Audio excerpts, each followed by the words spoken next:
authorized to fire at will.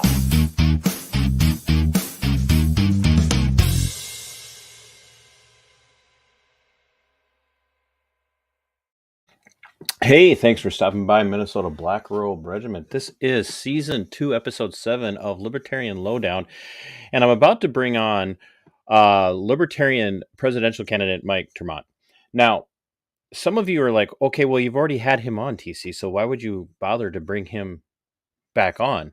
Well, because things have changed in the world since the last time we had him on, and we did a two-parter last time, and Mike has continued to campaign very vigorously, and he was recently up here in the People's State of Marxisota, and he experienced the foundational flaws of socialism firsthand, because he doesn't live in a Marxist state. Well, sort of doesn't live in a Marxist state.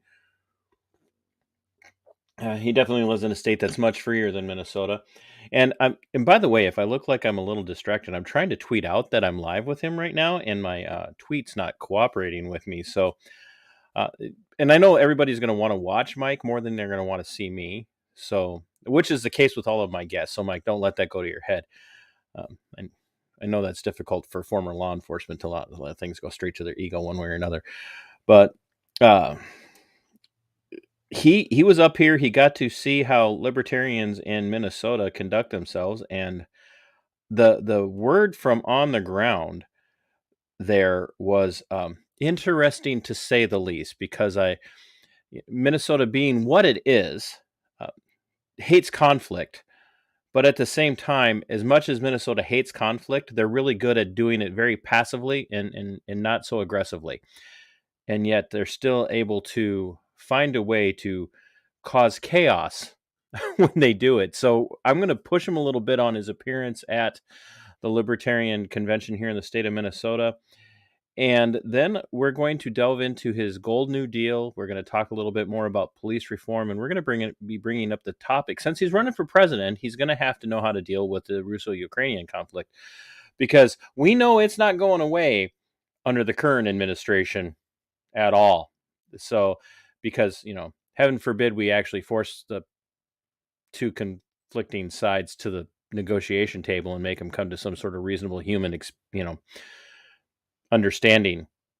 No, we're just going to fund the other side and call everybody who disagrees with funding them a bad guy, or what's the new one? Putin bots. That's the one that I've been hearing, that we're Putin bots. And we're gonna talk about Mike's ideas as far as what we should be doing with that. And so, before I get too far, you guys know we got the merchandise. I've got the shiny new bags for my coffee, and it's still the same great taste in just a shinier, more marketable bag. And I may or may not be drinking my own coffee right now. But as you can see, I also have the merchandise. This book is not for sale, but everything that Mike says about Ukraine and war is going to be filtered through the lens of Hortonism. And so, no pressure, Mike, when we bring you in. But without any further ado, now that I've set Mike up for, Oh, Mike, thanks so much for doing this. TC, thanks for having me on. And, shame on you for lying to your audience about how anyone would rather see me than you. I know the real reason that I was invited back on for a second bite of the apple is because I'm, arguably you're the only guest you have on that makes you look good by comparison. Somehow there's a compliment and a backhanded compliment in that all at the same time. So once again, it's a pleasure to be with you. You do live in Marxisota. Yes, I do. With Commissar Walls. It's not much worse than a lot of other states. I wouldn't sweat it too badly. Well, I'm glad that you could say that, because you can leave, when you're done here. And did. Yeah, and did, yes. And did. And you were I have distant cousins, second cousins in Duluth. Oh, I feel I really don't bad. even know what to say about that. Yeah, I feel bad for them because, even if they agree with everything that happens up there, I still feel bad for them. Sometimes you're just conditioned to accept things as they are. So first of all, tell everybody who you are and why you're here, Yeah. besides making me look better. And Yeah, well, that's the big one. I'm a guy who always wanted to be a police officer because I'm such a big believer in public service, and I think that that's the best way to most accurately describe myself. I worked as a police officer for 11 and a half years as a second career as a libertarian. So as you might imagine, yeah, you have a few conflicts in conversation with a variety of people when you live your life that way. I had a great experience as a cop. well, But that came up in your forum the other night with Larry Sharp. Larry it asked you came a up very with pointed question Larry. about that. As Larry says, I'm going to ask you for, what will be the 1,000th time you've heard it, is what he said. Yes, I he don't know did. that it's come up 1,000 times, but it does come up. And I'm a big believer in talking about it because I spend an enormous amount of time talking about criminal justice reform. You and I have spent some time talking about criminal justice reform. Absolutely. I think it's a very important topic, but I also think it's a complex topic and a sensitive topic. I'm not a big fan, as you know, I'm not a big fan of the platitudes on the left and the right. Not a big fan of defund the police and walking away and saying, pretending you've made some contribution to the debate or some contribution toward making police culture better or society better or the way that we manage our criminal justice system, but you haven't. To say defund the police denies a role in actually engaging in the debate, but it also walks away from the fact that communities not only have a right, but in my view, an obligation to figuring out how they want to police themselves, how they want to structure and hold accountable their criminal justice system, how they want to apply their criminal code, what it is that they want to criminalize and what they don't. Communities have a right to do this, and I think they even have an obligation. I would argue an obligation to work harder at it than they do. You mean to tell me, though, that just shouting all cops are bastards, defund the police, and then walking away is not going to solve the problem? It doesn't solve the problem. Oh, okay. But what I was I've been going to doing it say wrong. is neither do Republicans when they say, back the blue. Yeah, I 100% agree. Good for you, right? But not Is a it, big though? fan of. I don't even know what that. As opposed to what, right? Yeah, I guess there's literally nobody out there, and I hate to say this because there will be somebody who will point out that somebody did say it, but there's literally no one out there right now going, "Don't back the blue, back the criminals." right. Well, there are. I know that somewhere and there are situations where you do want to back an individual who's been wronged by the system, right? As a group, you don't want to, say that's my team. Give me all the folks that feel like violating each other's rights and the rights of their fellow citizens because they want to do something felonious and harmful. That's not your team. There are situations where you can't back the blue.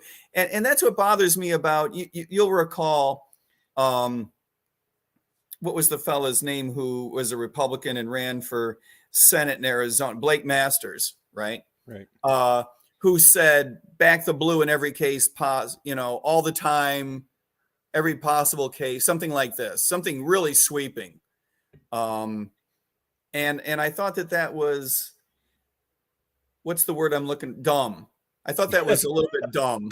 And I thought you were going to come away with something very erudite and thoughtful. Really sophisticated. I'm sorry, but again, my job here is to make you look good. You set me up for that. So yeah. I didn't like the fact that he attracted some libertarians to his defense. I thought that was dopey.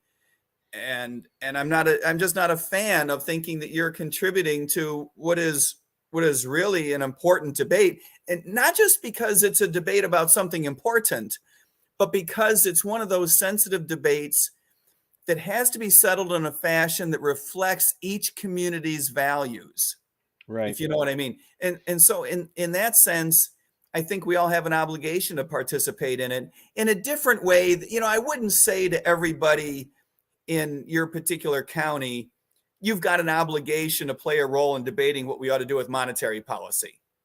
I think Right. that would be asking a lot. You know, we're not looking for a monetary policy that does a better job of reflecting our values. We're looking for a monetary policy that does a better job of not screwing up our economy. You know, we're looking for a harder currency because we empirically know that the Federal Reserve System screws this up and over again. And it's a 100-year experiment that's turned out to be a failure. You know, we don't need everybody at the grocery store to engage in a debate about what we should be doing with the Fed. But I do believe that citizens have an obligation to let their local politicians know what direction they want their police department to go in to better reflect the values of their local community, of their society, because that's where the rubber meets the road. And I think that people want a more accountable system. They want a less violent system. I believe that people want laws changed. You know, I don't think that people are the fans of criminalizing victimless behaviors as much as most politicians at the state level think they do. So I think there's a lot of progress that we can make. But in answer to your question, that was a second career. My first career was as an economist. Now I'm done. No, well, I'm glad we're kind of getting the police reform part done on the front end, because I think, and there again, it's an important conversation. But it when you're running as a libertarian, or if you have paleo-libertarian, paleo-conservative perspectives, there's a place to understand the role of proper policing, and the institution of policing in its history has increasingly become less about proper policing and more about actual, I mean, what do we say it? Law enforcement, right? Right. And instead of peacekeepers. Right. And That's a clue right there. right, precisely. And as I told you, I had, and you know this from having, been, an economist in the White House, or for the White House, and having done other things and been in law enforcement. When you start to talk about writing things for police reform, and when you're writing it on your own, which is kind of what I've been working on, since before we talked the first time, and now, it's a lot harder to write something and then find people who are willing to carry water for it. Yeah. They'll show interest in it, but especially Yeah. when they get into an elected servant's position, all of a sudden, then you've got to run this through legislative aids, and it's got to have all the right language. Yeah. And so, and it's tricky. People deal with most public policy issues from a standpoint of fear. And in this area, to a large extent, people fear all kinds of, they fear police reform per se, because they don't know necessarily what that looks like on the other side, and how it is that law enforcement agencies would behave, because they fear crime. They fear having fewer officers or differently trained officers.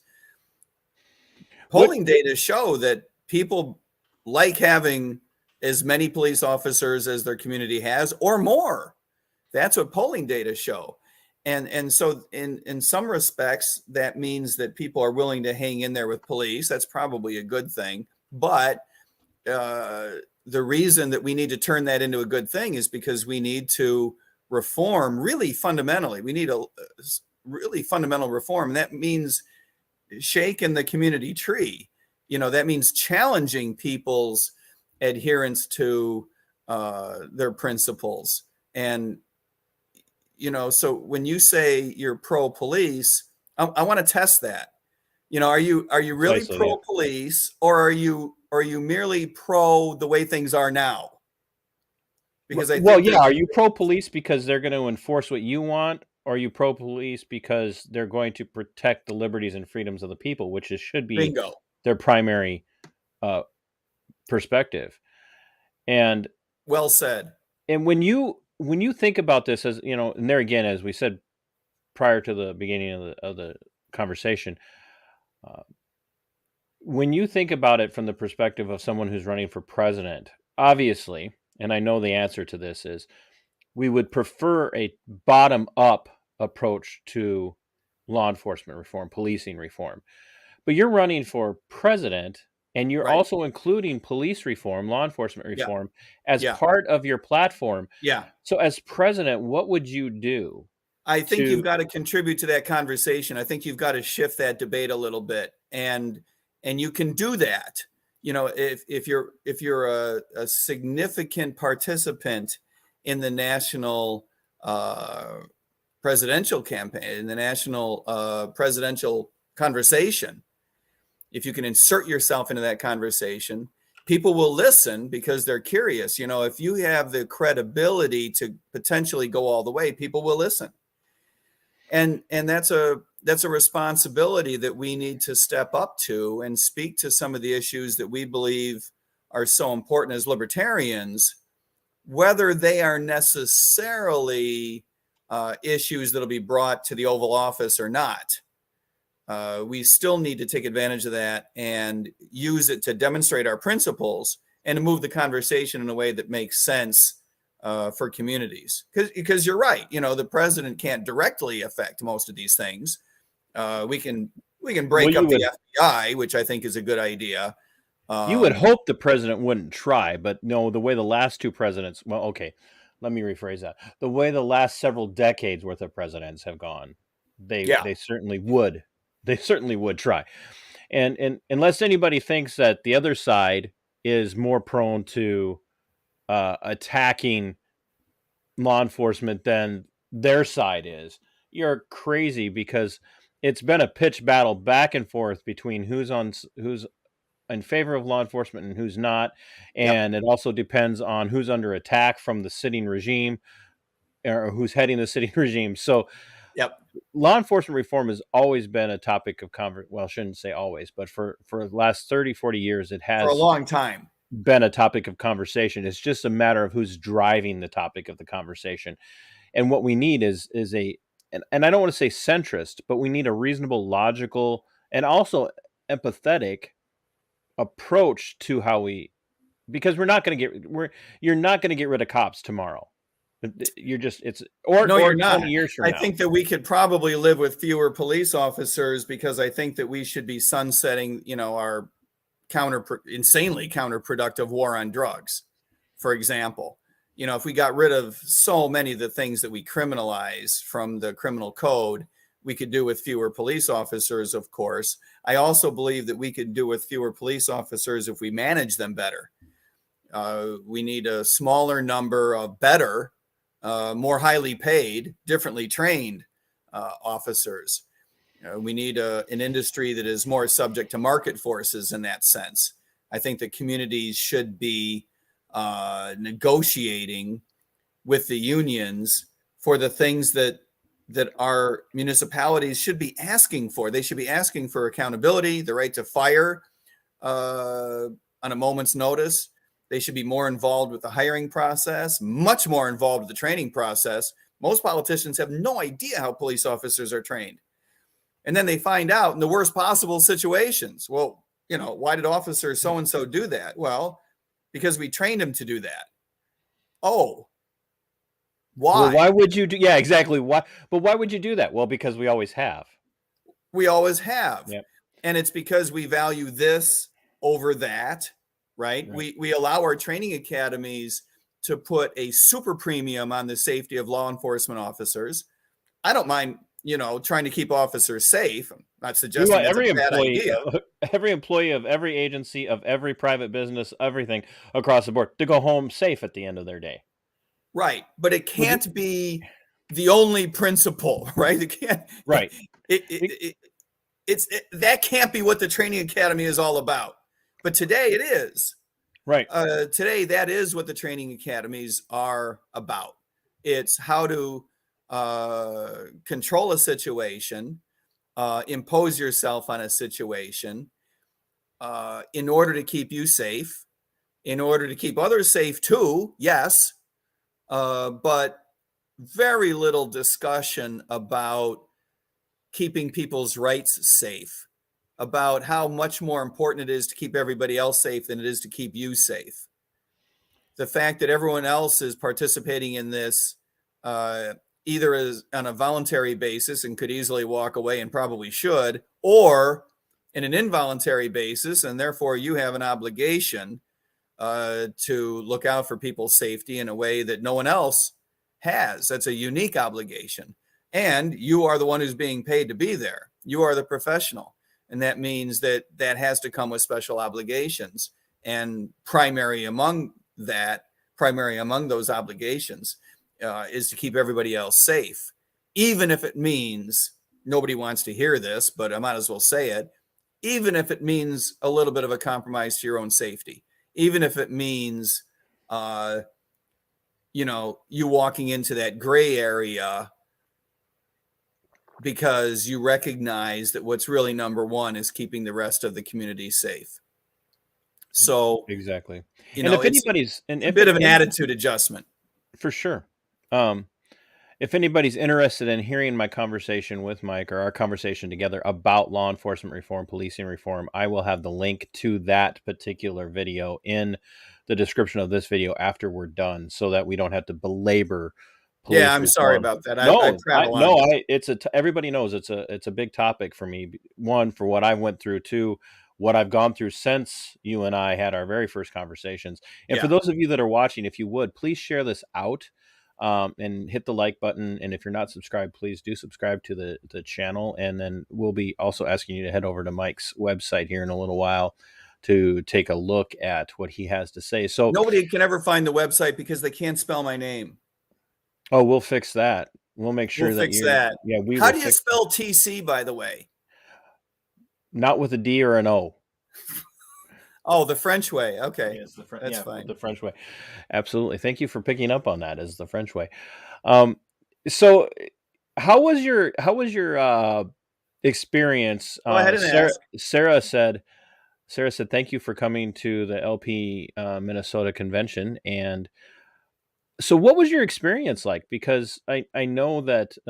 Not to be outdone by any other Libertarian Party convention, Minnesota had its own share of kerfuffle as far as votes on leadership and whatnot. Yep. How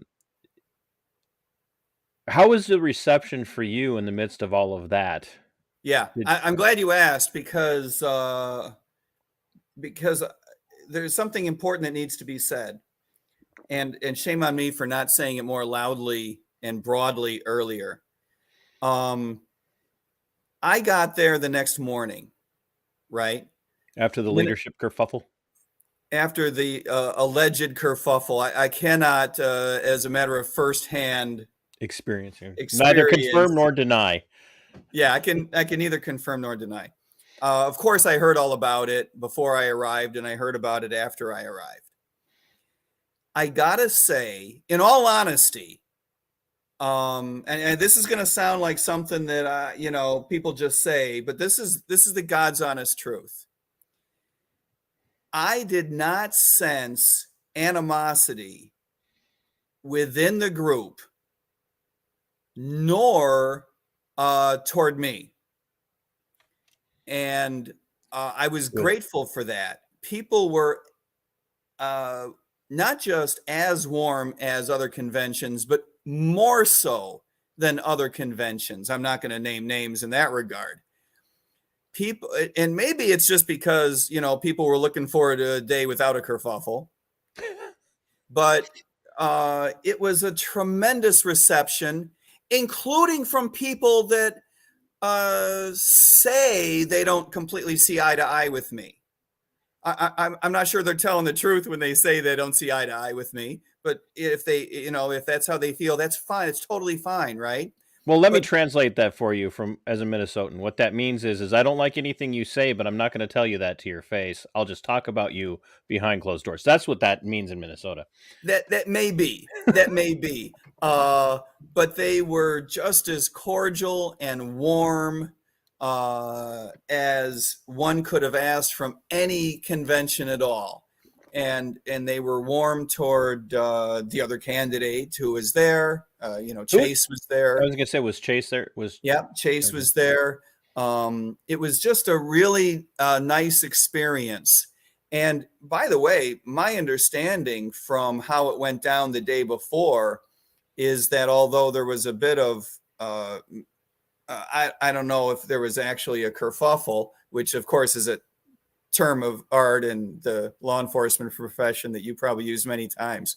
I'm sure there's a technical definition there. So I don't know if it quite met the technical definition of a kerfuffle, but I understand there was a little bit of contentiousness.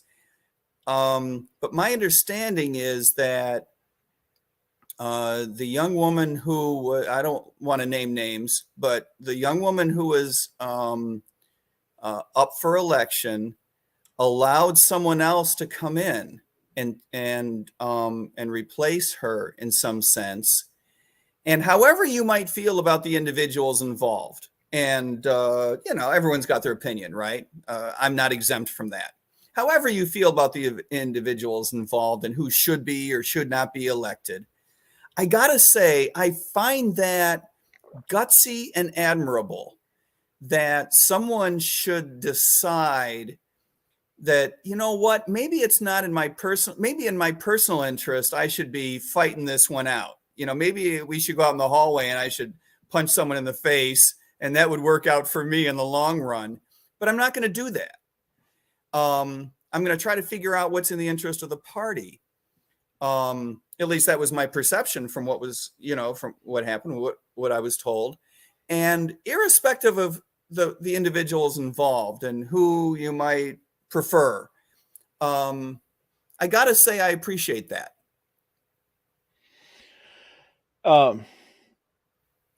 Do you, having walked away from that, and I know you've attended other conventions, state conventions, and there'll be even more because they're going to be, we've got the rest of this year, to go. Man, it's hard to believe we're a quarter of the way through the year already. Heavens to Betsy. More the older the calendar year. Yeah, the older I get, the faster time flies, especially when it comes to having to pay attention. Of course it does. To We're more than a third of the way through the calendar year. But you've got other conventions you're going to be going to. There's going to be another LP National coming up. Yep. There's, we all know that there will be other people entering into the race for president on all of the parties. And we suspect that that'll be the case in our party. I guess we don't know that in the sense that we know that 2 and 2 is 4. Right. We believe that it's highly likely, but it is completely possible that that's not the case as well. When you look at the process as it regards the Libertarian Party and the massive changes that took place last year in the Libertarian Party at the National Convention and in terms of the individuals involved in leadership. Yeah. Yeah. Do you have hope that the Libertarian Party is in a place now at a national level to impact not just national elections, but more importantly, state and local elections in a way that they never were before? Yes, but we need to do some things differently. I do not believe that any particular leadership group can do everything it wants and be uber successful without the right style of presidential campaign. And that's actually the reason I'm in the race. And I know that I feel differently about this than some others do. Some others who are running for the nomination and a number of others around our party. I have a different view than a lot of people do.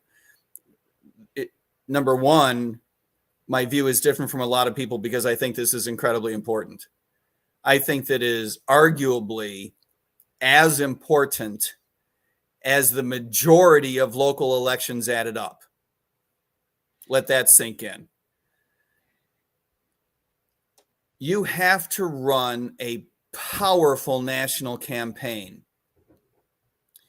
And that means running a campaign that completely differentiates you from the other parties so that people understand what the Libertarian Party stands for.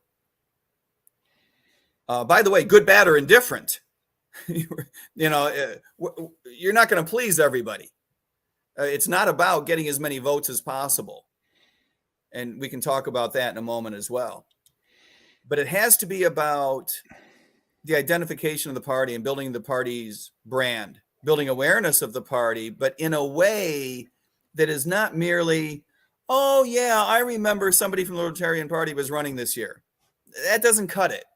We need to get to a point where people say, the Libertarian Party was represented by someone. I remember that. And I remember what the Libertarian Party stood for. I remember what the candidate stood for. I remember what that campaign was about. They were about individual rights. They were about limiting the size and scope of government. They were about decentralizing power and authority. I remember that. That's what we need to get to. And you can't get there without a powerful presidential campaign. And by powerful, I mean a message that is completely transformational, different from the way things are now, and completely differentiated in the sense that it's not the way described by Democrats and Republicans. So it has to be different both from current public policy. That means you need to be out there with transformational ideas. And it has to be such that you're cleaving a very hard edge against the duopoly. And I don't even like to use the word duopoly in this context because it has to be a hard edge against Republicans and against Democrats. And sometimes those are two different things and how you do that. In many cases, it's the same thing. As we all know, we need to take a very hard line against war. In that sense, you're drawing the same line against Republicans and Democrats. And well, actually, maybe even a harder line against the Democrats right now, because contrary to popular opinion, the Democrats have never been anti-war as much as they've liked to tell people that they are. Well, that's because you don't remember 1972, 1968.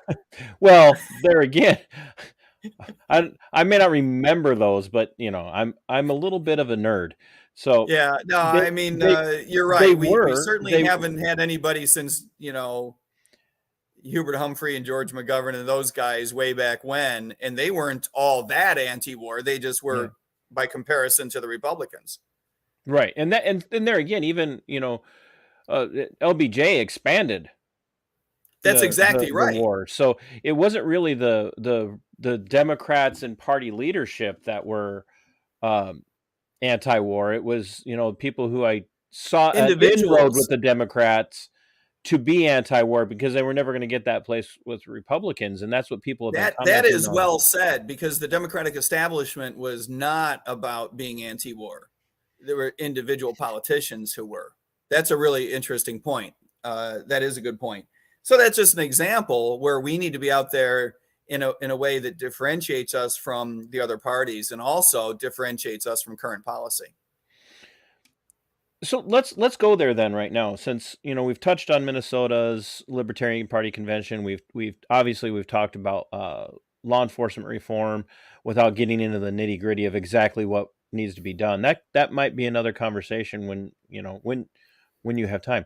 And we've talked about why it needs to be done, but what it looks like is a little different. Yeah. So let's talk a little bit about war, but in particular, let's talk about the one that should be on everybody's mind. And I don't want to be a warmonger about war, but we really do need to be concerned about the Russo-Ukrainian conflict, and without going into the history. And if anybody wants to know how we ended up in the position we're in, I have a conversation with Scott Horton from last fall where we dug into the root causes of the Russo-Ukrainian conflict and the United States' intentional provocation to start a proxy war. I don't care if anybody agrees with me on that or not. This is a proxy war. We did it intentionally, and we were warned ahead of time that net means niet. And we didn't listen because we thought we had the power to do it. We didn't listen. I think you're exactly right. I think Scott Horton does have a good handle on this, by the way, and I agree with you. We're absolutely in a proxy war. I might even go one step further and say we're damn near in a hot war, in the sense that A proxy war would not include the President of the United States being there. A proxy war wouldn't necessarily include us having 1,000 troops there, which we do. They're only in training roles. And a proxy war wouldn't necessarily have to include us manufacturing armaments for this particular war. In other words, we're not just sending money, advice, and some equipment that's sitting out behind the barracks in the empty field that's been there for 25 years. We're manufacturing stuff that's coming off the assembly line, getting crated and shipped to Ukraine. That feels a lot like a regular war to me. Well, part of the reason why we have to manufacture new stuff is because a lot of the old stuff keeps getting handed out to law enforcement agencies. I thought you didn't want to back up and talk about that. Well, you're right. I mean, a lot of stuff, when it does age, it does get distributed in very weird ways. And of course, we are the biggest arms dealer in the world. So some of it gets sold for use as well. Let's talk about, you said there's 1,000 troops in training positions, but we do know that, and I said this back at the beginning of the war. I told people, and we now found out because of the Intercept and others, and now this leak that came out, and they are going to bury this guy under. They're going to bury that poor son of a gun. And they're going to make an example out of him, just like they've done. By the way, if we let's come back to that in just a moment, but absolutely. But we know that the special forces are on the ground there, and they are in mission critical roles, and that doesn't mean training. That means these guys are out there engaging in combat roles.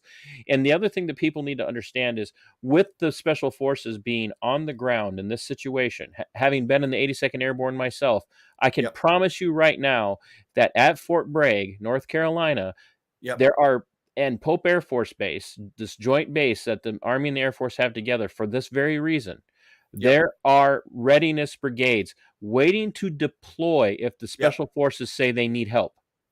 That's right. People have to understand this.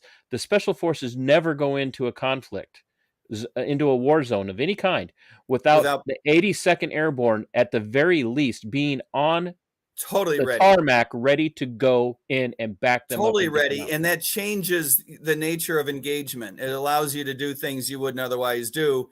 And by the way, having CIA participation, surveillance, everything from drones to satellites, and signal intercept, all of that changes the nature of all of that. Is not what we used to include when we called it a proxy war, right? When a generation ago, when we said proxy war, that meant we sent money and prayers and good wishes because it was someone representing us. And now we're much more heavily involved in what we today call proxy wars. That's right. Proxy wars are yesterday's hot wars. When you think about what it looks like now, how many billions and billions of dollars were into this? We passed $100 billion months ago. It's going to be trillions by the time we get any kind of resolution of this conflict. If we get possibly from the United States alone. Right. When you look at that, and you think about where we're at, we're manufacturing equipment, we're manufacturing ammunition, ordnance, we are taking older decommissioned planes from our arsenal, sending them over there. We know we have troops committed. When you look at that perspective, you said something in your forum the other night of, yes, we shouldn't be, like, one of the other people in the forum was very clear that this is all Russia's fault, and this could simply end if Russia would just stop, and that Russia's causing NATO to grow, and I'm not going to name names, but talk about a misguided perception of this would just end if Russia would just do what we expect Russia to do. Well, I think it's misguided from the standpoint of people do what they believe is in their self-interest. And I think that we need to recognize that people interpret what is in their self-interest according to the hand that they are dealt. And we're dealing a lot of cards. we're controlling a lot of the game board, and then we get pissed about how other people play it. And don't mishear me. I am not excusing Russia. Absolutely not. I don't in like terms either of side. prosecuting that war. This is on them. I get that. And we wish it didn't happen. Frankly, with only months to go, I was still hopeful that it wouldn't happen that quickly. That naive optimism, right, quickly vanished as we got within a couple of months of the invasion itself. So let's not excuse that, but put a pin in that. Hold that thought. You can't be terribly surprised when you violate what was an important agreement that got Ukraine to agree to give up their nuclear weapons in the first place. You can't be shocked when you refuse to shut down the conversation about Ukraine joining NATO. You can't be shocked when you refuse to close the doors on others coming into NATO. That border Russia. Yeah. You can't be shocked with when you have not just maintenance level, but increasing levels of forward deployment of United States troops. You can't be shocked when Russia gets defensive, when we pressure European nations to spend more of their GDP on militarization, yet we don't reduce ours. The Trumpian argument has been, well, Europe needs to step up so that we don't have to fund that. But the way it plays out and what Russia actually sees is we don't reduce ours, and we still pressure Europe to dedicate more resources to this. So you take a nation like Russia, which has historically been paranoid for cause, by the way, not out of mental illness, for cause. They've been paranoid. And then you not only bring what you yourself characterize as their enemy to their border, and refuse to continue to honor agreements. By the way, we're not honoring our SALT agreements at this point either. Right. Which is a different, it's a slightly different issue, but it goes to. No, but it's what we do. And, it's no different than Bush promising that we wouldn't increase the borders of NATO allied nations 1 inch. Right. And immediately why would afterwards, you trust American foreign policy? Yeah. Why would you trust American foreign policy? And by the way, we don't give the Russians or anybody else a reason to trust our foreign policy based on what we do elsewhere either. Right. It was one China, then it was strategic ambiguity. And now the President of the United States has on multiple occasions, although I recognize that he doesn't remember, but he has said that we would fight with our own troops to defend Taiwan. So why would anyone trust the consistency and the credibility of continuing American military policy? And I want people to note, too, we just picked on two parties. It wasn't just the Dems or just the Republicans. We just picked out, or pointed out, and I shouldn't say picked, but pointed out the reality that you just had two parties, both make promises, who have utterly abandoned any credibility on any of these topics. So, I was mentioning this idea that Russia's the sole bad guy here, and if anybody's paying any attention and they're not interested in worrying about whether or not they're labeled a Putin bot or right. A Russian propagandist or anything else, we're in a conundrum where we have committed to this conflict. Yeah. No matter how you look at it, whether it's a proxy war or we're defending democracy, which is a laughable idea when you look at what Zelensky has done. Right, that makes us look dumb. We should stop saying that. Makes us look just low IQ. Absolutely. Low. When you look at that, we know that the answer to this is getting the hell out of it. Yeah. But you can't just stop. You all of a sudden you can't just say, "Oh, Ukraine, you're on your own tomorrow. We're Now done. you've got another credibility problem. Right. And at this point, part of me is like, I don't care how incredible we are. We've already screwed our credibility. So yeah, you know what? I'd kind of like to stop giving them money today. But there's got to be a way diplomatically to do that. What does I that look think like with the Maat administration? it is freezing. The first step is to freeze our aid to Ukraine and demanding that both sides come to the negotiating table. But how do you get a Putin-led Russia Yeah. to the negotiating table when you tell Ukraine, "Oh, by the way, we're freezing your funding until you agree to go to the table." Yeah, But you Russia's convince overgotten. them. Yeah, you convince them what is the absolute truth. And the truth is, this is a turning point in American diplomacy. It's a turning point in how America is going to view militarization going forward. In other words, you tell Russia what is the truth. I'm a big believer that every relationship is dependent on honestly conveying what's in your self-interest and living up to that and sticking to it.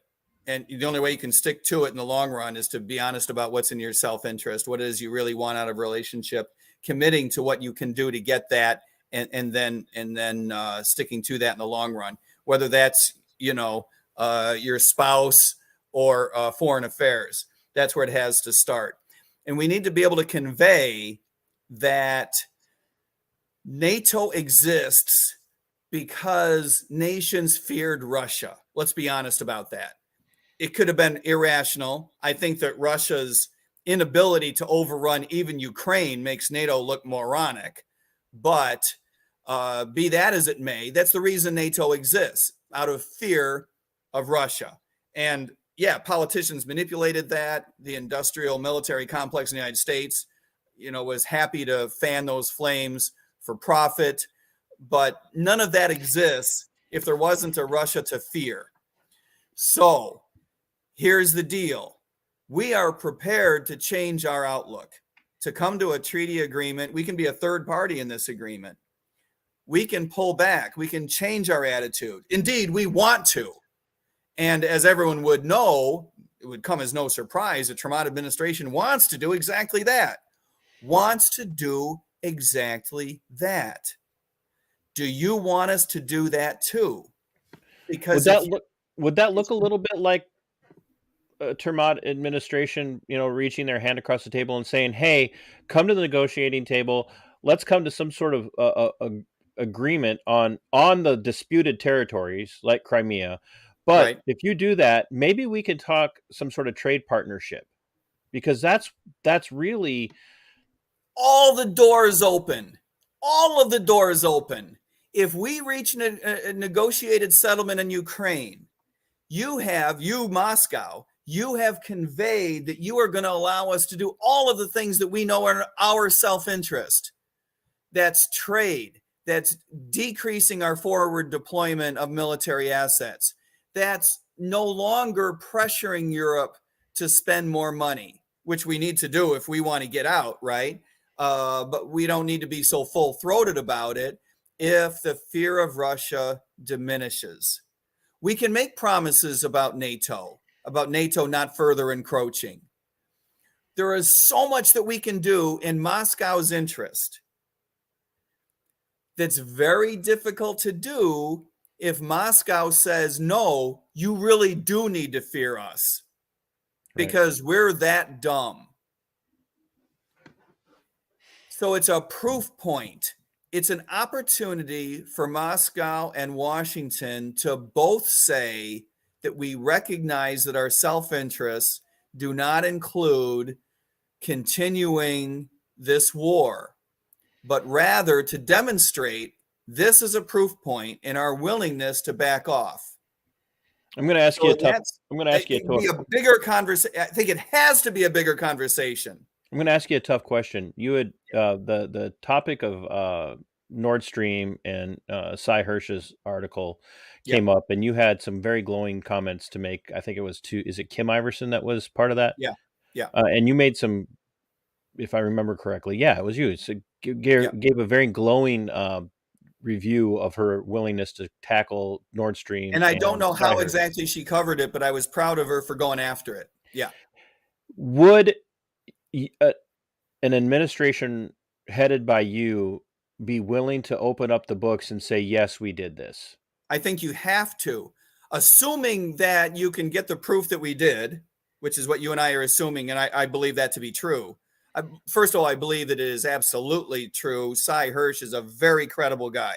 Cy would not run with something like this if he had any kind of doubts, or if he No thought way. it was simply conjecture. Yep. No way. I mean, it is possible that, people are lying to him. Yeah, I don't mean that's an impossibility. Yeah. That's not a. I don't know if I'd want to try and dupe Cy Hirsch. No, I don't think that's a good idea, because he's got a legion of people who believe in him and support him, and would not appreciate him being lied to. And he has a stellar record of not going with something that does not pan out in the long run. So absolutely, I am. But we would need to admit to that. Absolutely.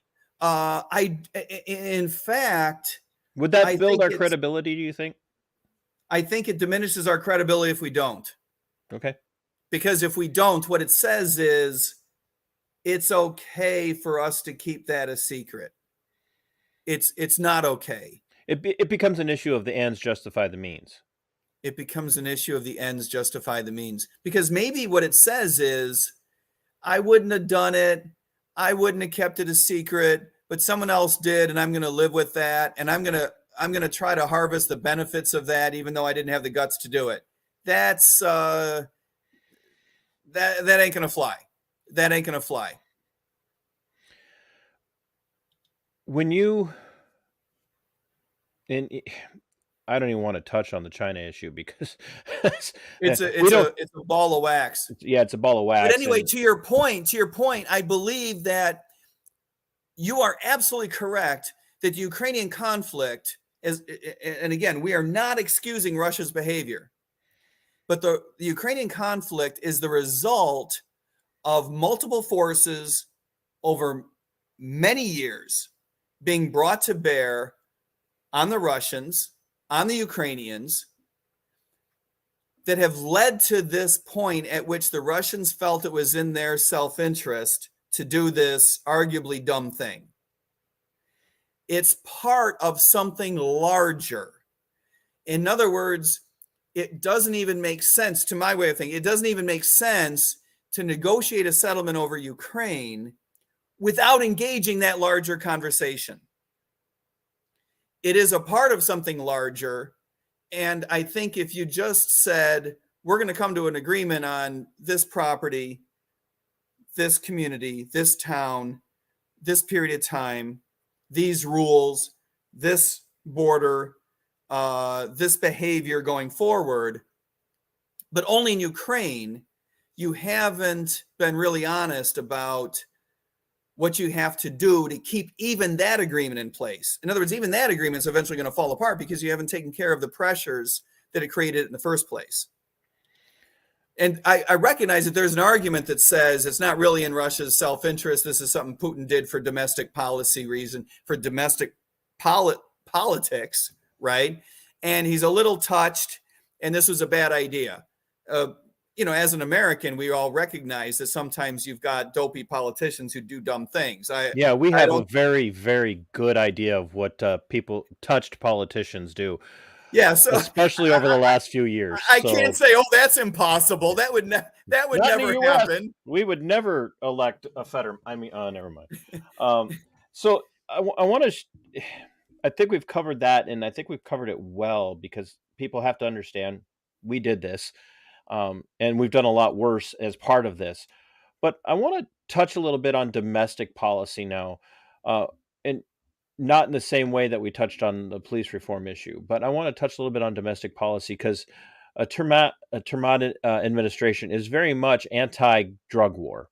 Yeah. And and there again, let's defining crime as who's a victim, right? The state can't be a victim outside of treason. The state can't be a victim in anything, but yet we have made the state the victim in a lot of things, but maybe nowhere else have we made the state a bigger victim than in drug crimes. No, by far. And and this goes beyond police reform. This goes, even beyond criminal justice. It goes to Oh, I agree. It's a fundamental ethical issue in how our society sees itself, in my view. It's a very deep cultural phenomenon. and unless anybody think that it's strictly the Republicans who have a bloodlust for the drug war, it was pretty much started by the Democrats. Yeah. And put into perpetuity by the Republicans and the Democrats together. I mean, Joe Biden is the guy who gave us a massive amount of drug war legislation, and he gave us civil asset forfeiture, Sure. and he And during also the gave Clinton us, administration, it made great strides. yeah, Yes. and Biden gave us three strikes, you're out. Brags about it. Yeah. Um, so what? All from fear. Oh, yep, absolutely. What does a reform and an end to the drug war look like under your administration, and how would you start that um, day one? I think as much as I would love to talk about the cultural issues, the ethical issues of the government not having any legitimate authority to tell you what you can and cannot do with your body, all of that is extremely true. I'm not a big fan of using the government to affect culture. I think it's ineffective and inappropriate. We do need to win that cultural battle, but the administration's role is to start the conversation, I believe, from an empirical standpoint. We've got to be able to say, however you feel about the ethics of the drug war, I personally think it's completely fundamentally unethical. However you feel about it, it doesn't work as an objective matter, as an empirical matter. We have not defeated our drug problem in the United States. It's greater than ever before. We continue to increase the resources dedicated to it. And yet the number of addictions, the number of lives lost, they continue to escalate. This is the result of black markets. The problem we have is one of efficiency and fraud, not one of crime per se. It's not, what kills these youngsters, and so often it's young men and young women. They're involved with the opiates, fentanyl being a very difficult to control, very powerful drug. They operate, it gets distributed in a black market. You don't have anyone you can trust in terms of acquiring a product that uses it, that's mixed with it. You don't know what you're taking. That's what leads to these deaths. In the vast majority of cases, it's not someone's willingness to do something illegal. These people are not dying because they're criminals and they're just, for some weird reason, they want to thumb their nose at the government. That's not what this is about. This is about addiction. This is about fraud. This is about controlling a product, and you cannot accomplish taking care of any of those problems in a black market. If you look at all of the black markets that we create, whether it's in immigration or any of the bodily autonomy issues, not completely unrelated issue where we have created black markets in the past is abortion, for example. Wherever we create black markets, we create problems. Criminalizing it is not the answer. We learned that during the alcohol prohibition, of course, a lesson that we seem to have forgotten in a relatively brief period of time. Well, I'll say this. The reason why we've forgotten about alcohol prohibition is that because, and let's be frank, the moral panic of the standard GOP voter is that drugs are bad, while they sit there and watch debates with GOP candidates at any level where they talk about drugs being bad and sip on their beer or their cocktail or whatever while they're watching. And I enjoy a cocktail myself. I enjoy a beer myself. And to be fair, if you're watching a Democrat, you have to have caffeine to stay awake. So one way or another, you're going to drug yourself. Yeah, no, exactly. Great. I love that, how you threw the caffeine in as a drug, which, admittedly, as I was drinking my coffee, caffeine does far more damage than almost, even alcohol and cannabis do. But it is something that you can control. Right. It's not distributed in a black market. It's distributed by trusted providers. They disclose what's in it. You can evaluate the extent to which this is stronger, this is less strong. You know how to control the product itself and how, you use it. It's got all the hallmarks of a regular, healthy, and you can give it fascinating functioning market. Name. You can give it a fascinating package and a name. And I advocate for everyone to try it. I think it's a great product. Says the guy who hasn't got his bag yet. That's right. So this is why I like having you on, because we can be having a serious conversation. You can still show for me. This is, that's my job. And by the way, I think you look terrific. Oh, well, it's because I drink my own product. That a boy. When you think about everything that is entailed with ending the war on drugs, you're talking about the end of the DEA. You're talking about an end of a big chunk of Homeland Security. Yeah. You're talking about a massive change in Customs and Border Patrol. Yeah. And we do need to talk about immigration at some point too, even if it's not tonight. We need to do so eventually. And look, that has to go stepwise.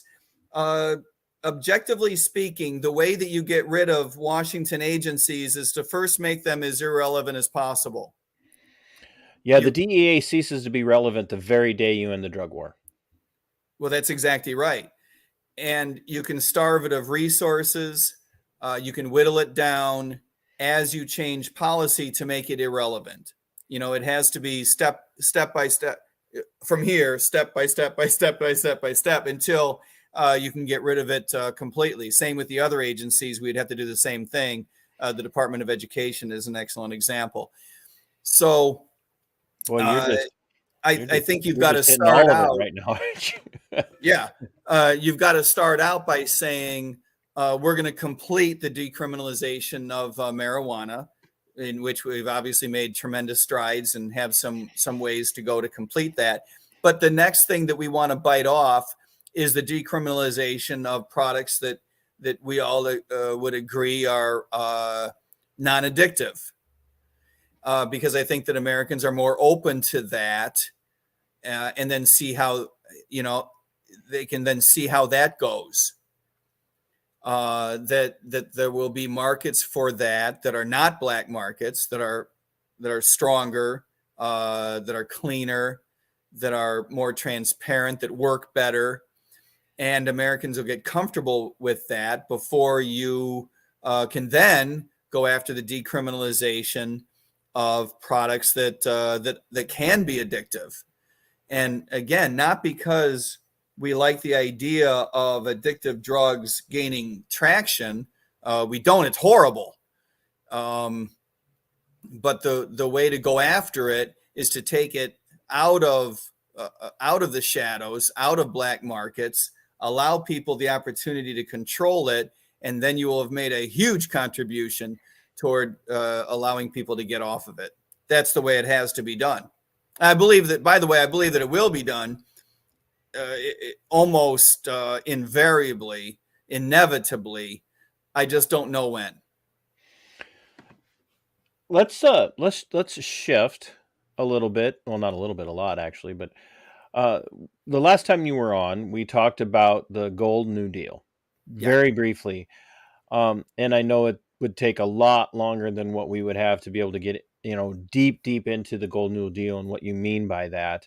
But let's give the viewers, the listeners, and for those of you that are listening, because this is obviously a video platform, but if you're listening, do take the time to go and check out Mike's website for the Gold New Deal, and I'll be showing some of that while he's talking about this. That'll be goldnewdeal.org. It's a separately branded product and website. You can click to it from MikeTremont.com, of course, because it's the platform that we're running on. The idea, tell us about it. Yeah, the fundamental idea is to reimagine the relationship between us and the government. We believe, and obviously, we're poking some fun at the original New Deal and especially at AOC's Green New Deal, right? Each of which were vast, aspirational projects to change the relationship between the government and the citizenry in horrifically dopey directions. We believe that we need to take back individual authority, autonomy, rights, and to fundamentally reimagine the relationship between us and the federal government, between us and our state governments, especially between state governments and the federal government, and parenthetically, as you and I have been discussing also, between the federal government and the rest of the world. All of those relationships need to change. And where that starts is the idea of decentralization. So we're big believers in the idea of making the 10th Amendment work. Those who have teased me about this have said, alternatively, we could pass the 10th Amendment over again and say, this time we mean it, which is not a bad idea, by the way. I just don't know if it would work. So the idea is to create a constitutional amendment that will allow states to opt out of federal supremacy and to opt in to unilateral nullification and be able to resolve conflicts between state law and federal law in state courts, be able to resolve that on their own and in effect chart their own future. So you'd be able to opt out of, if you were a state, if you were Texas, if you were Austin, you would be able to opt out of federal law that imposed itself on your state, but you would also be able to opt out effectively of regulatory authority that was at the federal level. In this sense, you can get out from underneath the blob. So we believe in devolving authority out to the states. That's number one. But we also, as you're going through the list there, we're big believers in standing up for individual autonomy. And by that, we mean not only ending the drug war, as you and I just discussed, ending, these partnerships between corporations and the government, which sometimes look like propping up corporations and bailouts and handing out special favors and crony capitalism. And sometimes it looks like, corporate tax policy to get corporations to do things that they wouldn't otherwise do that are not in their interests. And so we believe that there should not be mandatory transactions imposed on individuals, whether that's with their physical body, like vaccines, a horrific chapter in American history. But we need to talk about things like Social Security. We need to talk about the fact that no government should have the authority to force you into an investment program.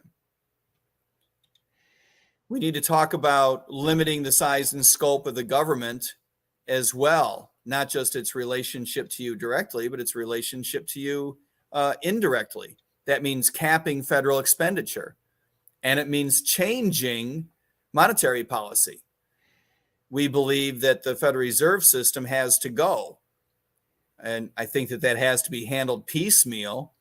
The Fed has three basic functions. The regulatory function, of course, which we believe needs to be made completely optional. It's to a certain extent optional now. You don't have to be regulated by the Fed if you don't want to as a bank, but the Fed still regulates financial markets, whether it regulates your bank or not. That has to be devolved out in an optional fashion to the individual regional banks and let them fail, sink or swim, if they're able to provide services to their constituents.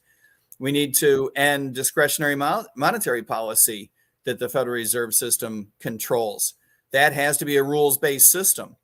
We can all argue about whether we want to go all the way back to a gold standard or not. That would not be my preference. My preference would be the Milton Friedman idea of allowing the money stock to grow slowly according to a fixed rate of growth that you would not be able to change. In this way, we could avoid most inflation and deflation, but to the extent to which there was any at all, we would know that it wasn't the result of Fed policy changing how much money supply there is in the world. It would be the result.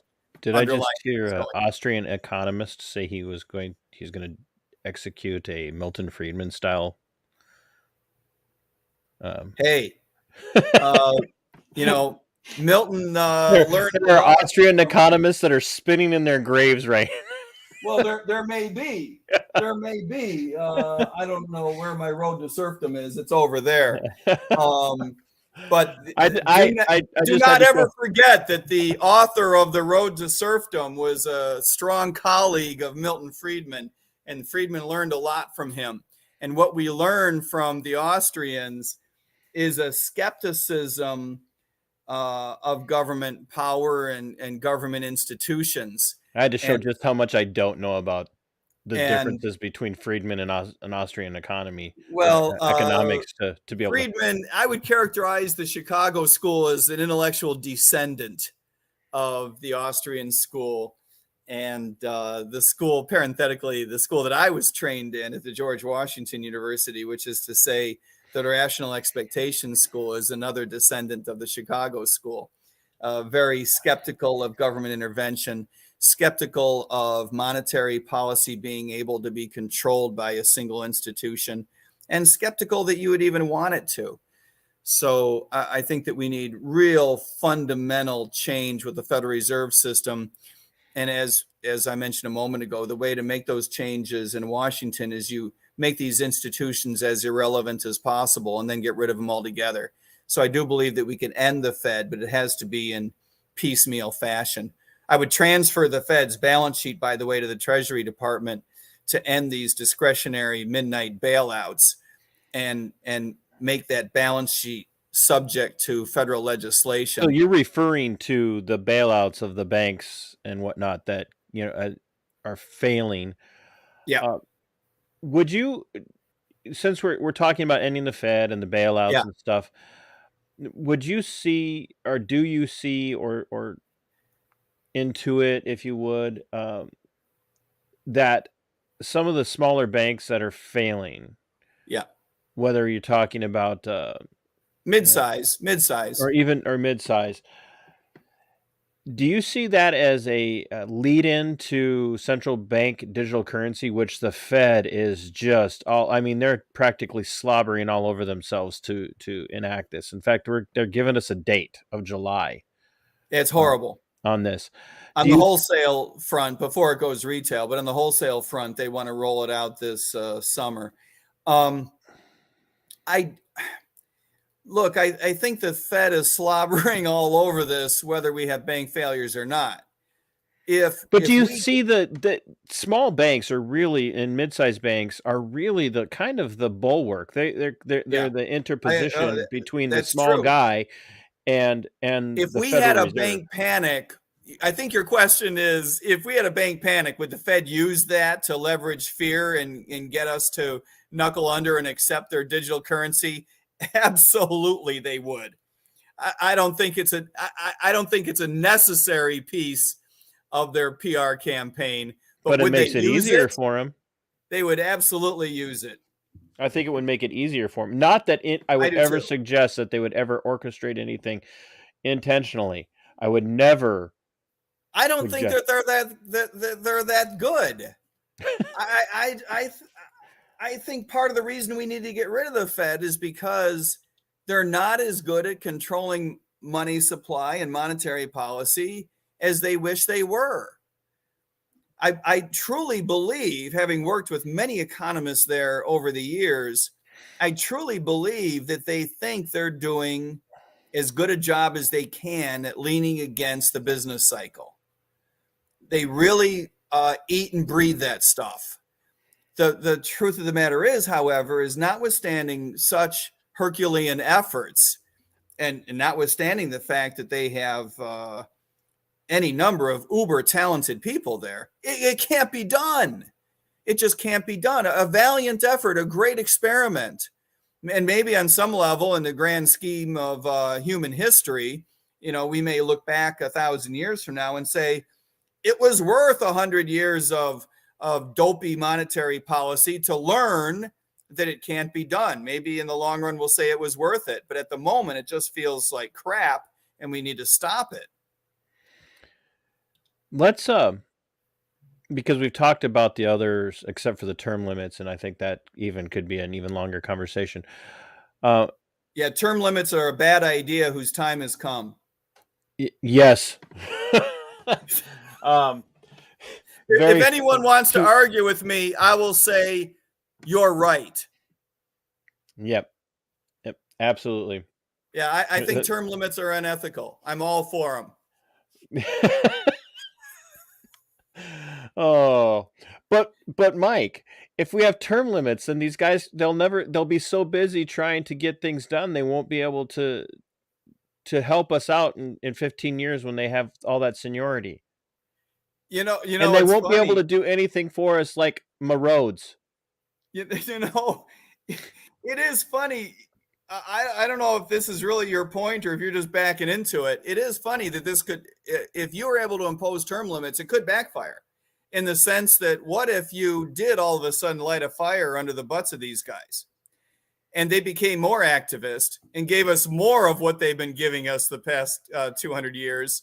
And you said, holy cow, I liked it better when they thought they had 40 years to sit around with their thumbs up their butts, rather than these very activist politicians who all of a sudden want to get as much done in 4 years as possible. That could backfire. We don't have term limits in Minnesota, and the DFL took the House, the Senate, and every single statewide election in Minnesota, and they're not worried about term limits. They're getting it all done their first term. So I mean, like, let's just give it a shot. I mean, it couldn't possibly, and when I say it couldn't get worse, it couldn't get any worse. I don't think it's likely to get any worse. I'm a big believer in rolling certain dice. Yeah, yes, absolutely. I can't promise what the world looks like on the other side of sunsetting the Federal Reserve System either. But I believe it couldn't possibly. I do believe that a very conservative rules-based policy would be a good placeholder. I'm willing to go with that for 20 years and see how it works. Anyway, what was your point? No. I don't know if I ever have one, Mike. I don't. You did. It was brilliant. All of these things aside, how dangerous is central bank digital currency to the U.S.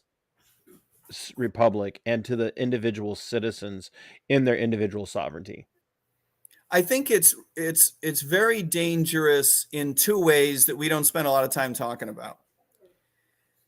We do acknowledge, and I think a lot of people have been talking about the fact that the Fed would be able to have a window in any transaction it wanted to have a window in. And it would also have, metadata on everything and eventually granular data on everything. Okay, we talk about that. But I don't know that we have talked enough about the implication of that.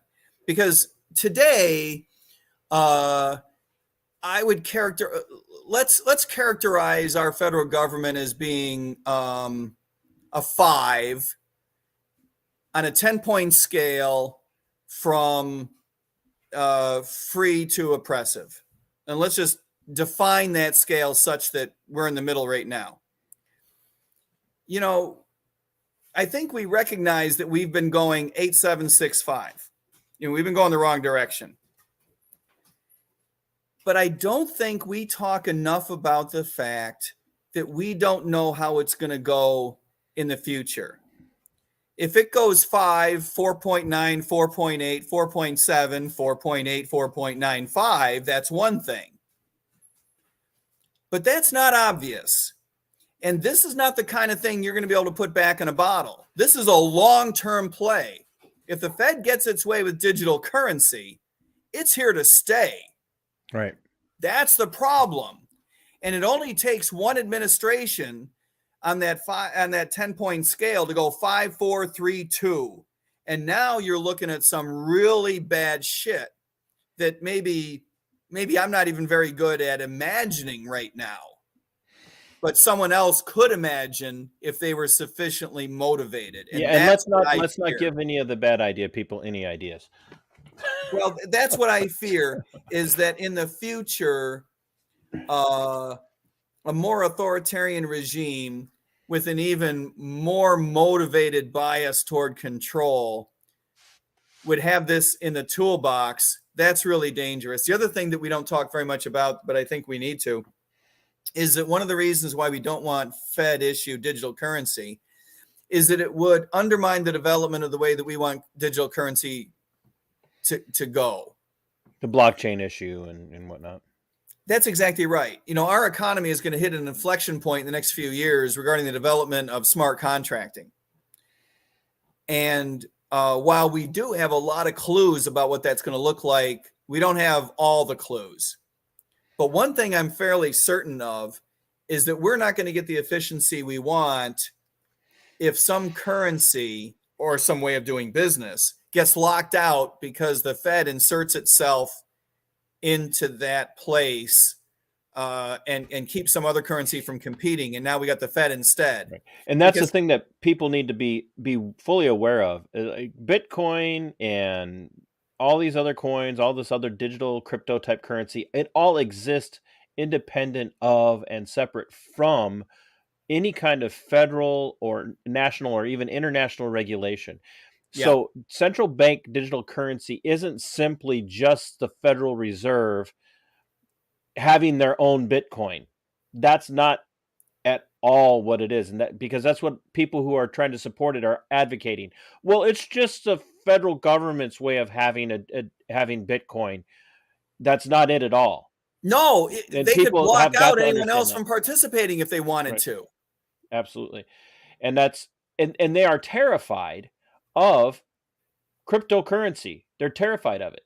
They're terrified of people's ability to use it, and it's not just because, well, they use it to do bad things. No, they're terrified of it because they're losing control of the monetary flow. They would lose control of monetary policy potentially. They're afraid of losing the seigniorage, the huge flow of revenue into the government by issuing money, and their ability to monetize bad fiscal policy. They're afraid of losing all of that, and they're afraid that they're going to miss the holy grail of being able to document every transaction that anyone ever makes all over the world forever and ever and ever.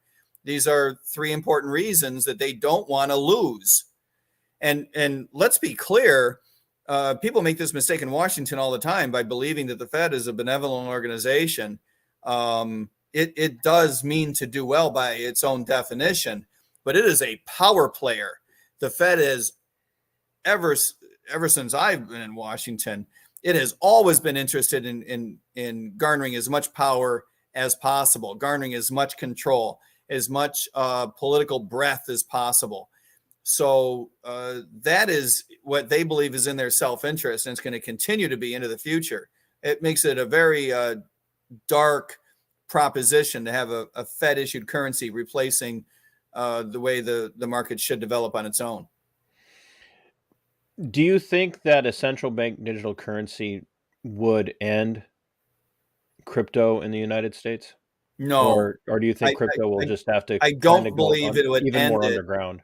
Yeah, I think it's going to make it harder. I think it'll slow it down. I think it could potentially bias the development of smart contracting markets in a way that that we don't understand yet. And so you necessarily lose some efficiency there that we couldn't possibly quantify at this point or even understand the color of it at this point. I don't think it ends it, no, but it sure doesn't help matters any. And as someone who has some financial exposure to it, as most of your listeners do, you know, we've all been supportive of these markets in good faith, believing that the technology would eventually develop in the right direction. And I think a lot of people are going to be disappointed when they see the effects of central bank digital currency. And just so people understand, I'm working on some content about CBDC. I'm working on it Good. as it relates to um, I don't want to delve into it or dive into it, but how Right. CBDC is a precursor to the 15-minute city agenda, and it people have got to understand. You look back, and I can't guarantee you'll see it this way, but I'm pretty positive you will. You go back, so like even in our region, for the last 2.5 years, all of the local gas stations have been going to, we're no longer accepting, fuel up and come inside. Everything's going to be pay at the pump or pay ahead of time. Yep. We've got local businesses that are now refusing to take cash. I Yep. can understand not taking a check, but we've got local businesses in some areas that are now refusing to take cash. Yep. And and especially with like the convenience stores and gas stations that are now demanding that you pay ahead of time, all of this was a signal from the Fed and others that you guys need to start getting on board and playing ball, because we're going to start forcing this onto people. And in the And the argument, Fed won't compete fairly. absolutely, they will be punitive towards every business and every entity that refuses to play ball, and they will.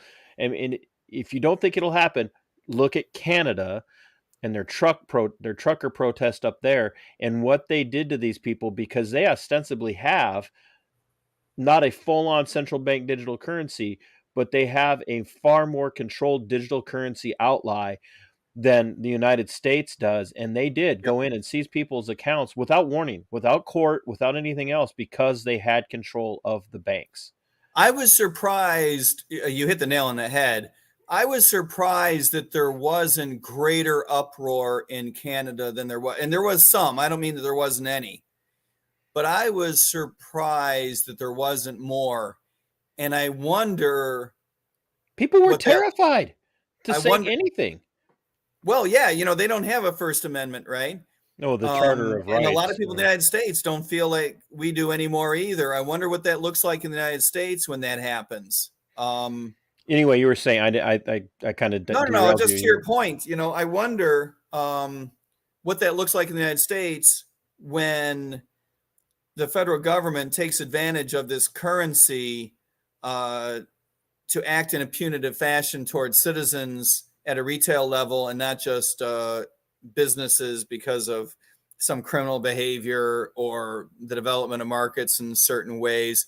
I wonder what that looks like when it's real tangible civil rights issues at stake. You look at the SEG, the social and emotional governance, Yeah. and in the idea, so like Minnesota, and I don't know if you're aware of this, but Minnesota lawmakers have just advanced and proposed to their Human Rights Commission, the state Human Rights Commission, a department, some hate crime or hate speech, not crimes, hate speech legislation that would Yep. allow a database to be Yep. built off of complaints, anonymous complaints. Yeah. So somebody, and a friend of mine, Walter Hudson, was talking about, because he's an elected representative, was talking about the conversation on the floor for the debate where the person from the Human Rights Council came in and said, if you're walking down the street and somebody comes by and they yell a racial epithet at you, you can call up and report this, and this will go into a database.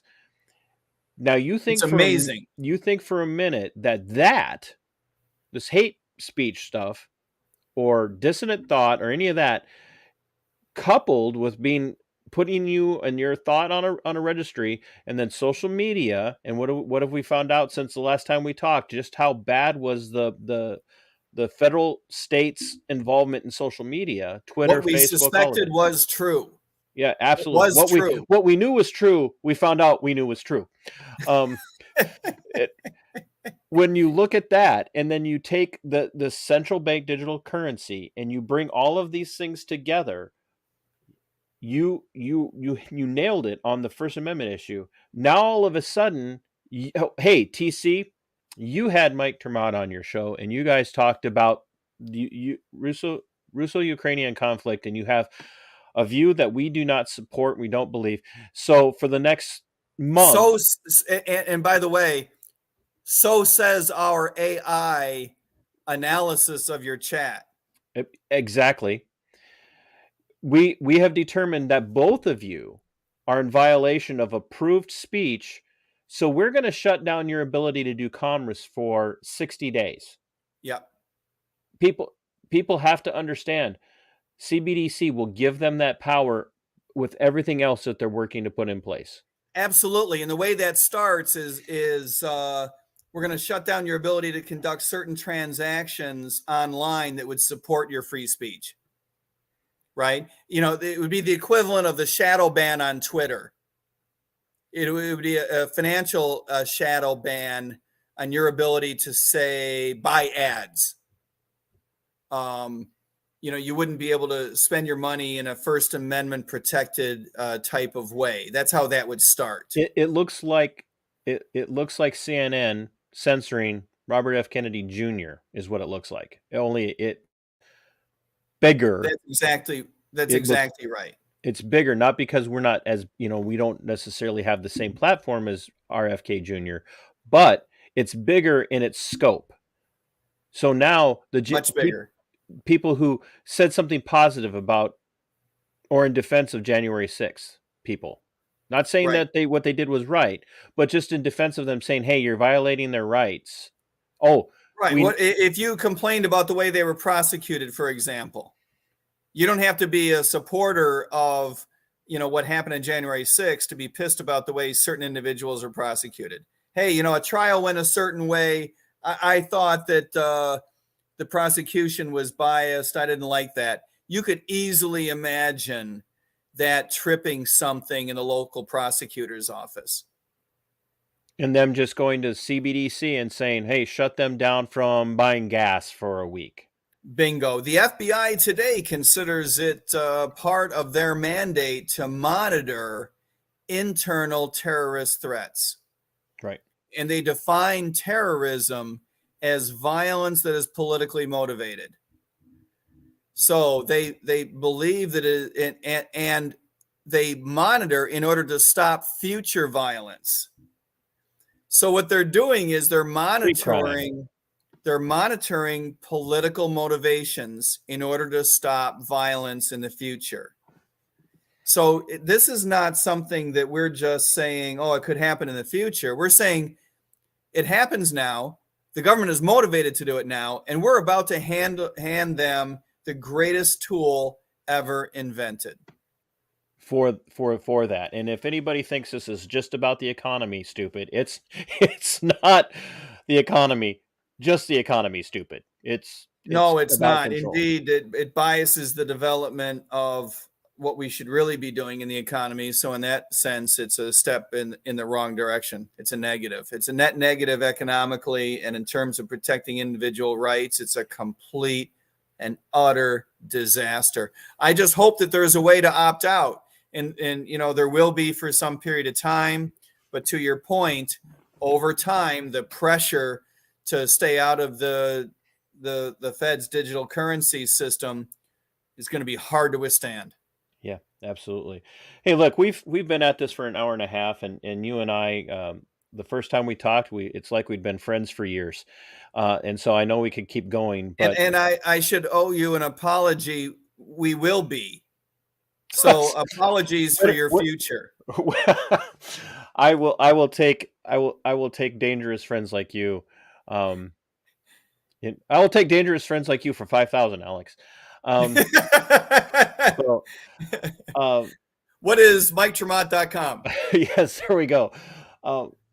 Give us, because I do want to have you back on to talk about some of these other issues, but I'm going to want to go back and listen through this and kind of hit on some of those. But you had said something earlier when we were talking about Jack Teixeira, the whistleblower, who they're going to bury. I want you to give me just a few minutes on why that's important to you and how you see him in connection to guys like Bradley Manning. I'm sorry, what is it? I don't know what he goes by now. I forgot. Is it Chelsea? Chelsea Manning, Edward Snowden. You got it before I did. Yeah, Chelsea Manning, Bradley Manning, Edward Snowden. The big one being and Assange. Yeah, Julian Assange. Yeah. Look, I think he's in the same camp as that. So yeah, I think that how important is this? the root, I think it's critically important going forward for our First Amendment rights, not in terms of what it is we're allowed to say, but what it is that we're allowed to hear. And I would ask everyone to consider what it is that Jack released. You know, this information, the problematic information, what the government is very upset about, is information that shows that the investment that the United States has made, the investment that we have made militarily in Ukraine, has not gone well. And I would ask everyone to consider who it is that already understands this and who does not already have access to this information. Because clearly the Russians know how well this is going. They may have certain misperceptions, but they've literally got boots on the ground, and they've got all the technology they need to evaluate the situation. Now, we can argue about their dumb motivation, their dumb execution, their dumb means of hanging on to power, you know, the dumb ways they do things. And I might add, just no matter what, we are only getting one side of this. We don't know how dumb or dumb it wasn't. Or is. Well, that's true. That's a really no good idea point. We have no idea what the truth of their operation is at all. Nor should we have a right to. That's exactly right. So, however you might feel about Russia's intelligence in pursuing this, they have the technology and the smarts that they need to evaluate how well things are going for them over there, right? So, it's important for us as Americans to recognize that point. Now, the Ukrainians, they know how well things are going because they have their own experience, right? And by the way, we are assisting them in the collection of data, in the collection of information about how well things are going, troop movements. As we said before, we have everything from, as the Russians do, from satellites to drones and signal intercept going on. So Kyiv is getting the benefit of our information capability. Okay. So, given all of that, who is it? From whom are we keeping this information?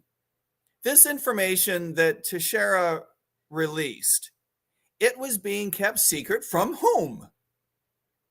Effectively, it was being kept secret from us, because the Russians and the Ukrainians already know how well the war is going.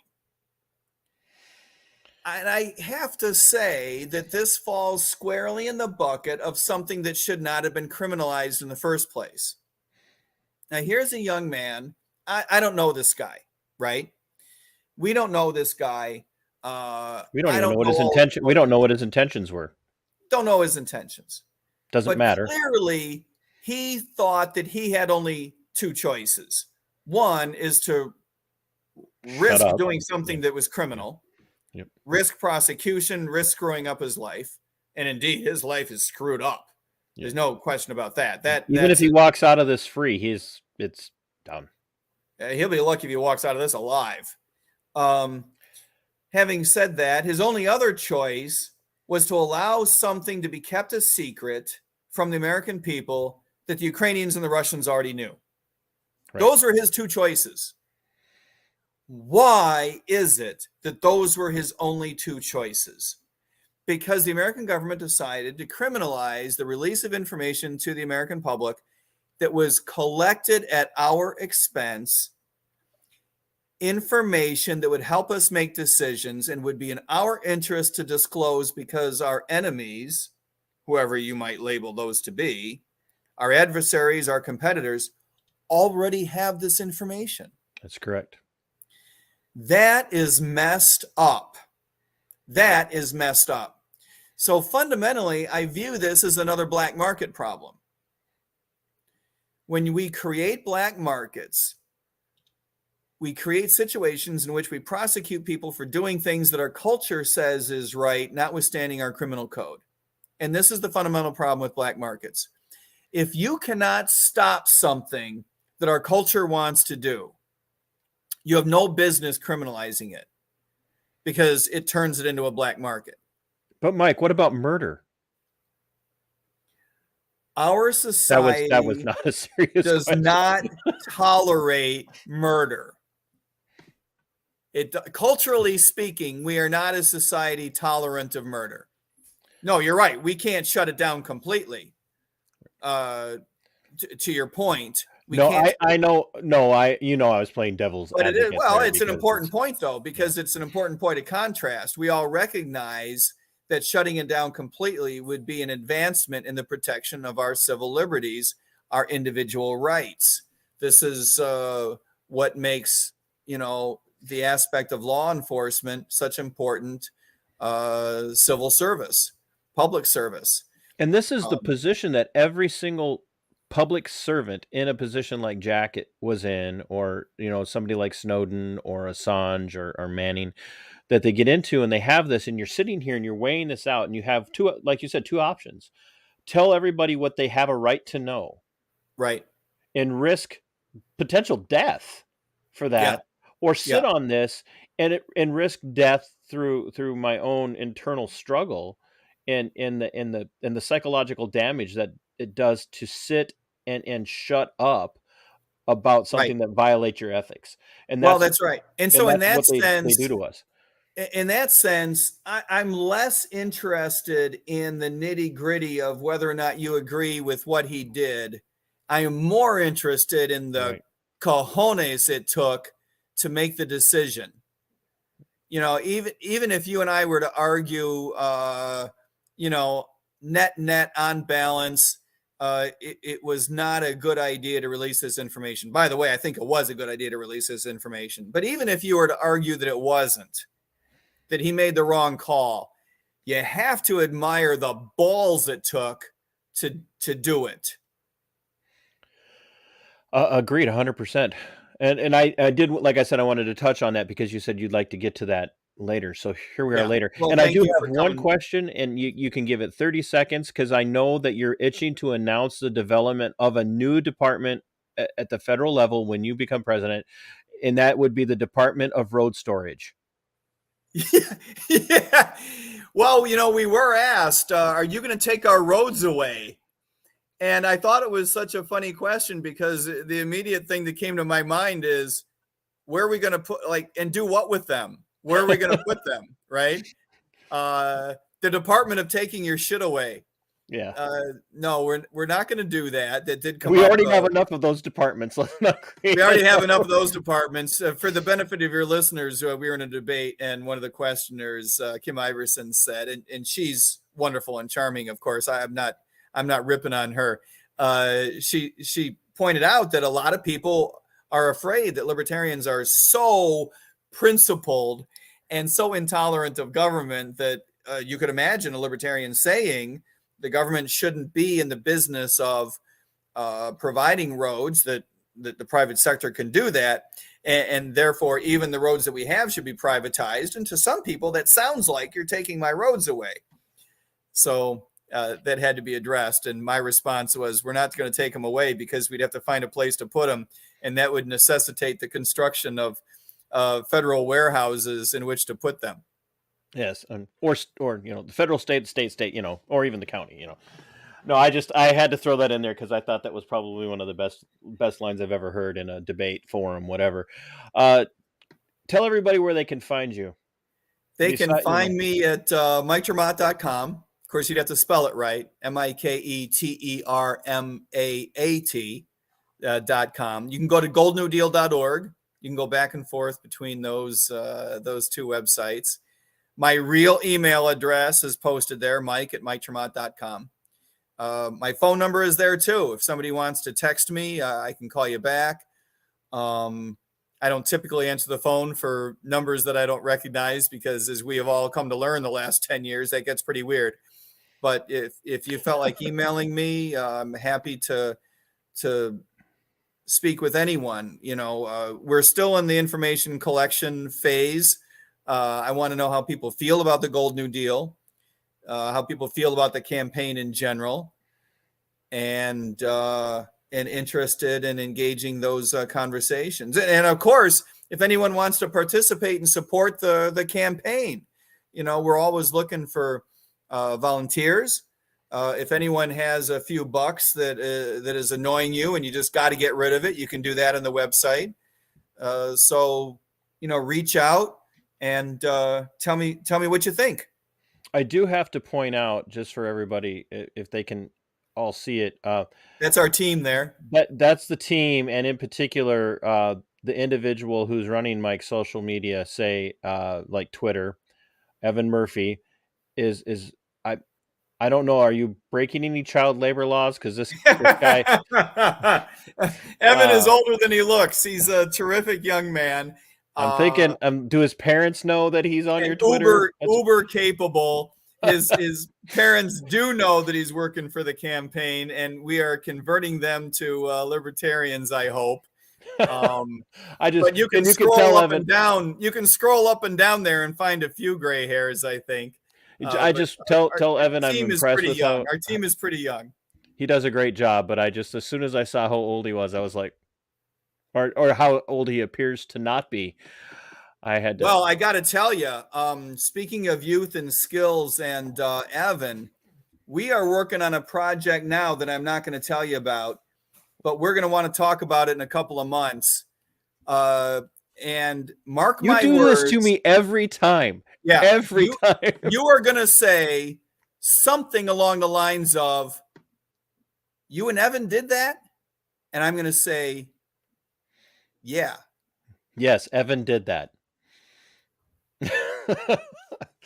Oh, tell Evan I'm going to need some heads up, so when you're ready to announce this, I'll give you a heads up. We're not going to be quiet about it, but it's going to be the kind of thing that you're going to be like, get me Evan on line 1. I will. Do we even have line 1 anymore? I don't. It's going to be so good. You're going to say, I don't even want to talk to Mike. I don't foresee that happening, but. Wait. I told you whether you consider me a friend or not, I call you a friend. So to your detriment and my asset. I appreciate your time, and especially when I know you got a lot of things to do, especially on a Friday with campaigning and whatnot. So it's all good. And the flexibility, I know we were shooting for last night. It was fun. Evan messaged me, he goes, "Mike's in studio," and I'm like, "It's 5:30, bro."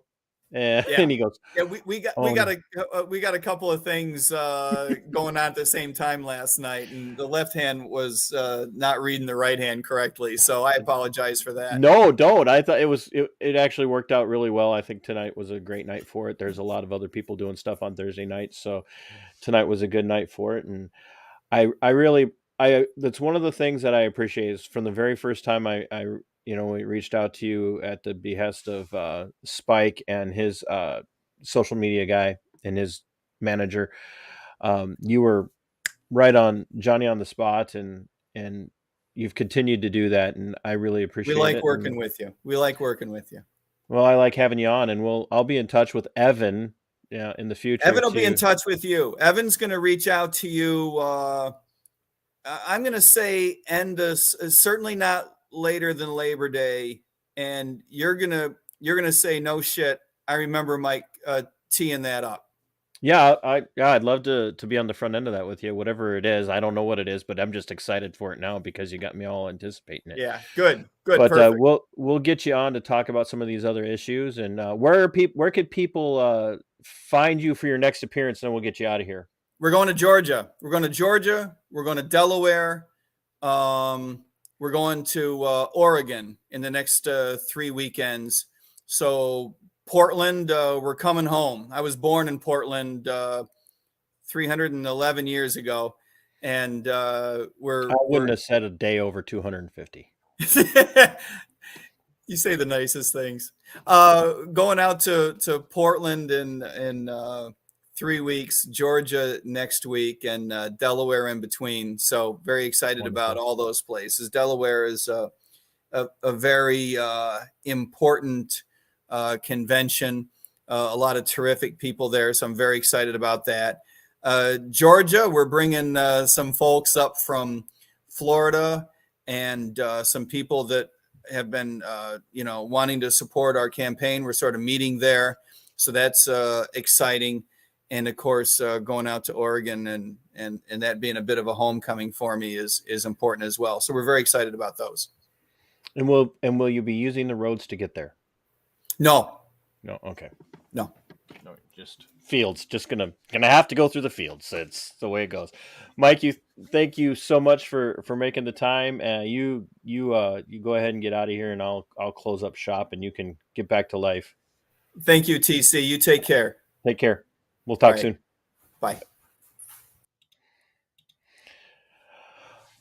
Ladies and gentlemen, Mike Maat, running for Libertarian Party presidential nomination. So if you get time, check it out. I've committed to reaching out to the other candidates that are currently running to get them on. And who knows, maybe we'll even put a forum or a roundtable with all of them on, just for the people in my neck of the woods to be able to tune in and get to know them a little bit. Folks, these are important things. Most of you know I'm not affiliated with any political party. I do have very strong paleo-libertarian leanings, paleo-conservative leanings. I am very much a small government Jeffersonian type constitutional originalist. And you heard some Jeffersonian type language from Mike tonight, as well as his Austrian economics views, as well as some very small government positions on things like police. As a former law enforcement officer, he understands exactly what happened in that world. So, folks, cannot thank you guys enough for being so supportive going through all of this. I put a lot of effort into this starting 3 years ago, and never imagined I would be where I am today. Am I as big as a lot of platforms? No. There are people who started their platforms 6 months ago that have 10 times my size already. It's not why I do this. I do this for the sake of information. I do this for people to branch out and get away from all of the talking points of both sides of the argument. I don't care if you're a Democrat. I don't care if you're a Republican. I don't care if you're a Green Party. I don't care if you're Grassroots Party. I don't care if you're the Independence Party, the Constitution Party, or a Libertarian in the Libertarian Party. We need to be educated and we need to be informed. And the best thing for all of us is to be constitutional originalists. If we could just all get back to that. Here in this republic, it would change so much of what we do. We wouldn't have to worry about regimists. We wouldn't have to worry about tyrants. We wouldn't have to worry about despots if we could just get back to that. So thank you so much for watching. And as always, fight for your liberty. It is yours. Fight for your freedom. It belongs to you. And Sic Semper Tyrannis. We are going for liftoff in T-30. Stand by for further instructions, Minnesota Black Robe Regiment. Secondary guidance systems engaged. Minnesota Black Robe Regiment, it will be on my mark.